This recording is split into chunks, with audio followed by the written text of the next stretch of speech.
Coup d'envoi de cette deuxième journée de Champions Cup ici à Clermont. Camille Lopez donne le coup d'envoi de cette rencontre face aux Ospreys. L'ASM Clermont-Auvergne reçoit des Ospreys forts d'une supériorité à la maison de 23 victoires. Eli Walker. Ospreys would love to get Walker into the game because he can provide that flash of inspiration and pace. Talk about the Ospreys line speed. Clermont are equally aggressive off the line. And oh, as simple as that from Dan Biggar. Having turned down all the penalty attempts and going into the corner, they decide on a snap drop goal, and this is something that he did with success last week. That 77 match unbeaten run here was ended by Castra previous to that. Here is Biggar. Now, Ospreys' aerial game in terms of the kick chase last week was really good, and Biggar got underneath a lot of those balls, and he got underneath the ball there too, but he also got underneath Fritz Lee. Yeah, he turned his back, lost that in the sky. Penalty from Camille Lopez is beautifully struck. 3 points apiece. Oh, oceans of room on that right-hand side. Here is Shuley. Fahamahina. What's he going to do this time? Same thing, but he's making a lot of meters. Deep inside the 22. The ball is out, so the Ospreys can come in and steal it and play it. And they've done that. It's Dan Evans.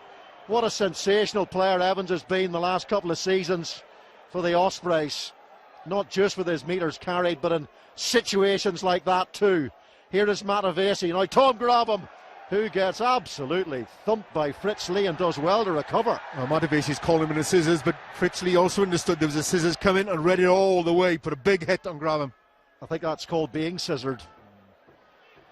Both blades open sharply. Point facing forwards. It's enough of the scissors analogy, I think. Yeah, point made.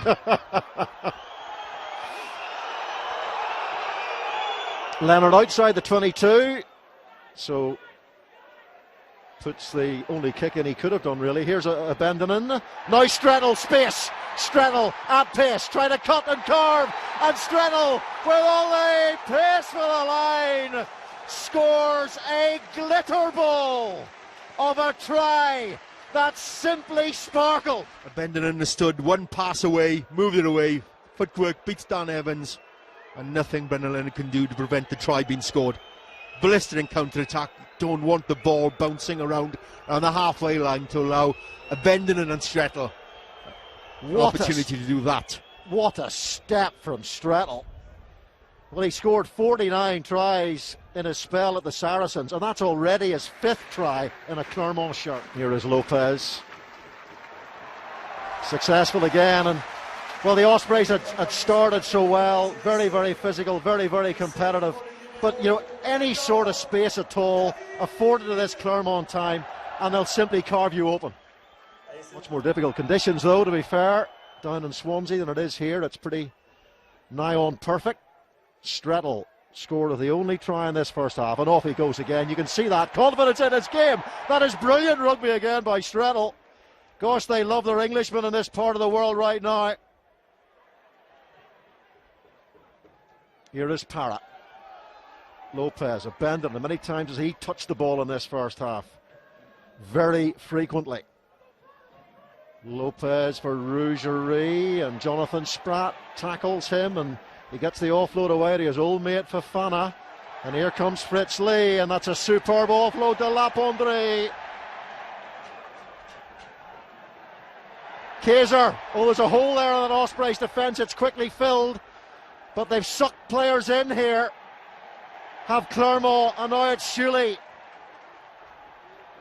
They're going to have to work desperately hard in defence here to stop a Clermont try, and they ended up simply being outmanoeuvred and outnumbered, and it's Aurélien Rougerie, the master craftsman and Clermont veteran, who gets the try. Gets the ball out of his hands really quickly. We saw it on that time. Moves the ball away really quickly.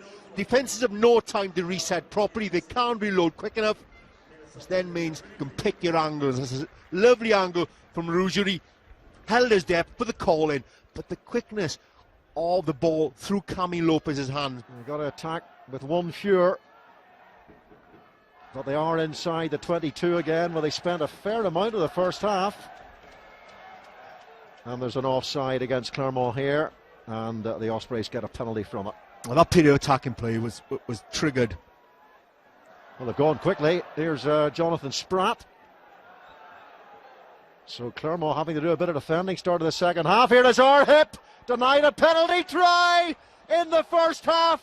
And that time it looked as if he got his hands with the ball onto the line. And it's brilliant work by Arhip if he has managed to get there. It's difficult to tell whether he's touching that line from that angle. It looks pretty close to me. We need another angle. That's the best angle to look at it. He's allowed to place it. Oh. Well, if it is just millimetres short. I think the point of the ball may have just touched the white line there, Jan. Well, it's only got to caress the line, isn't it? That's enough. Oh, no try. He is millimetres away. Another cracking line out. Alan Wynne-Jones takes it. Here's the drive. Fresh legs on, fresh power in those legs as well as the Ospreys come really close here. And George Clancy says, that will do me. And the Ospreys get the try. Always got a wonderful atmosphere, but what a terrific start to the second half from Ospreys. They needed a positive start, 20 points to 3 down. They've been able to camp themselves in Clermont's 22. The boys in the studio certainly felt it was a poor decision. Here is Dan Biggar with the conversion attempt. He missed a few last week by large margins, actually. It was very untypical of Dan Biggar, but not there. Running close to his man. Hanno Dirksen lets it go, and it's Dan Biggar. Lopez. And that's Fritz Lee with another carry to his name. Damian Shuley. Clermont backs and forwards hadn't really got a chance to reset themselves, so taking the ball standing still there. Lopez, Nick Avendinen, little chip and chase for Avendinen, and he says, or Clancy says, he ran into the Ospreys defenders. Eli Walker for Justin Tipperick. Oh, was he tripped there? Was Tipperick tripped there? As he chased the ball, the try may go the Ospreys' way anyway. It looks like Eli Walker has sprinted up with incredible pace to get on top of the ball just in time. For a break, the chip downfield. Tipperick is bursting through. Ooh, certainly it came the collision there between Fritz Lee and Tipperick. You see that a bit closely, but let's have a look at the grounding. He scored. Dan Biggar, he really has to be 100% today, you feel, if the Ospreys are to come back in staggering fashion from what looked like a losing position at half-time, and now here they are, totally and utterly competitive. Here is Shuley. A lot of big forwards just moving into position round the corner here. Now it's Para to Brock James. Oh, beautiful. Oh, and it was Fofana who should have been on the end of that. I was about to celebrate a gloriously judged little chip over the top from Brock James, but Wesley Fofana, his fingers weren't long enough. Oh, Beautifully manufactured chip from Brock James. And he just bit a little bit too early. Didn't want it to bounce, wasn't sure, wasn't quite there. Do you grab it? Do you not grab it? He couldn't quite get it in time. He needs a throat lozenge after that outburst a few moments ago. But the Ospreys here have knocked the ball on. Can the Clermont players with the advantage get it? They can. And it's taken on by Daniel Kutza. Here is Shuley, David Strettel. Well, we saw his great feet in the first half, and we're seeing Strettel's great feet in the second half. And it's the Englishman again who strikes for the French. And never switch off, even with a poor pass, always push from the inside and push hard, never switch off, especially when you have the twinkling feet of Strettel. stepped inside. Alan Wynne-Jones guilty of over-chasing a little bit there, allowed the inside, and he gallops away to score. Kutsa, not a bad pass. Here is Rougerie looking for the offload there. He manages to fire it backwards somehow. Here's Kaiser, Strettle, he's on a hat-trick. Is David Strettle, is this going to bounce for Strettle? Look at that pace again! That is sensational work by Strettle, the endeavour there. And a really shrill blast from Clancy. Across comes David Wilkinson. Well, they were asking for the penalty try there, and the referee saying, well, I've got to be consistent on that. Maybe they weren't consistently right in the first half. Flooding in to clear the ball out as quickly as they can. It's pretty sluggish. There had to be an advantage there. Ospreys lying all over the ball. And remember, they're on a yellow card of the Ospreys. Kalelishvili carries again and sets, and the numbers are there. The big numbers are there, and the big man has scored. A Lumberjacks try from the Canadian, Jamie Cudmore. Well, was there crossing there? Fofana in front of Jamie Cudmore, preventing the tackle. The two defenders were certainly drawn to Fofana. Yeah, and I think Cudmore's expression told you that he hadn't scored the try. He could sense that there was something wrong in that movement, and they come back for the penalty. I think the dials have dropped off the clock face on occasions here today, although some of the rugby has been of the very highest quality. The tries they've scored. Is there another one to come? Here is Nick Abendon and Rougerie.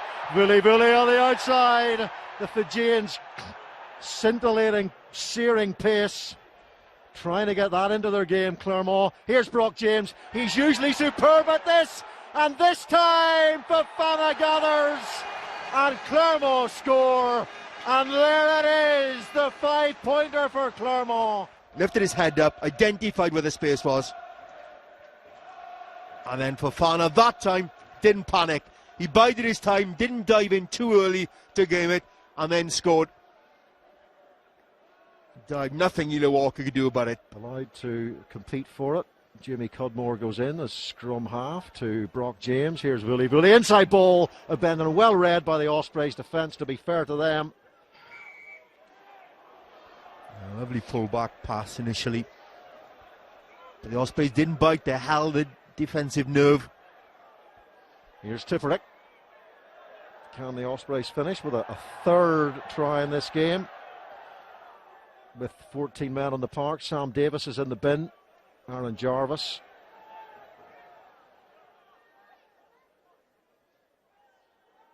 Here's Dan Bigger. There's a bit of space on the outside here for Justin Tipperick, and he's a quick man, as Tipperick already scored a try. And here is Sam Parry. And the Ospreys really do deserve to finish like this because of the way they have played in this second half. 4-try bonus point. And the width, the full width of the pitch being used that time, and the energy levels of Justin Tipperick is such an ability to keep going. Again, as you want for someone like that, keep a supporting line on the inside. You never know when that pass is likely to come back. Takes out 3 defenders, and that created the opportunity for Parry to score. Not sure we would have been applaud in the attacking game of Clermont and their defensive work rate throughout this game. The character the Ospreys were showing at time to keep fighting back. So they've got to go from deep, don't they, the Ospreys? Good offload. Here's Hanno Dirksen. That could get this try. You just never know here, because it's opened up in the pitch for the Ospreys. It really opened up. And off goes the replacement scrum half, Tom Hammerfield. Oh, this is an epic! An epic from the Ospreys. A try with a Michelin star. That was delicious. And the Ospreys are going to lead the Massey Central with what they absolutely deserve. And that try from Parry gave him an opportunity, a chance, a glimmer of a chance to get something out of this occasion, out of this game. And the speed to get away that time from Haberfield. But we have had a Champions Cup classic here. The Ospreys, they've come away with 2 points, a losing bonus point, and the 4 tries as well. Really, you have to give so much credit. You've got to stand up and salute the Ospreys.